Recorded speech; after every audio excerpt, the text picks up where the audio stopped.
নমস্কার, রান্নাবাটি চ্যানেলে সকলকে স্বাগত। আজকে তোমাদের লাউয়ের পায়েস কিভাবে বানানো যায় সেটা শেয়ার করছি। দেখো, তার জন্য আমি হাফ লাউ নিয়েছি এবং লাউটা ভালো করে গ্রেট করে নিচ্ছি। লাউ যদি কচি হয় তাহলে বীজ থাকবে না, তাই বীজ ফেলার কোনো প্রশ্ন আসে না। কিন্তু লাউটা যদি পাকা হয় সেক্ষেত্রে বীজটা বাদ দিয়ে বাকি অংশটা ভালো করে গ্রেট করে নেবে।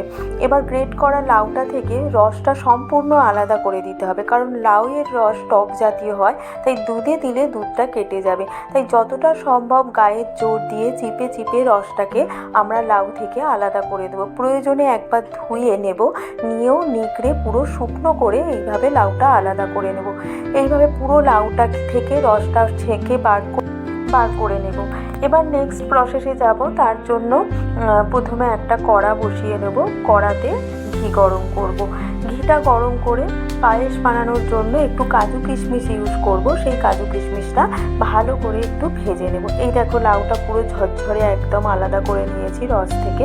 এবার কাজু কিশমিশ ভাজা হয়ে গেলে লাউটাও আমরা কিন্তু বেশ ভালো করে ভাজবো। লাউটা ভাজলে তবেই খেতে বেশ ভালো হয় পায়েসটা, কারণ ঘিয়ের একটা লাউয়ের মধ্যে গন্ধ এসে যাবে আর ভাজতে ভাজতে লাউটাও নরম হয়ে যাবে। এর জন্য 1 টেবিল চামচ ঘি দিয়ে দিলাম আর 2টো ছোটো এলাচ ফাটিয়ে দিয়ে দিলাম।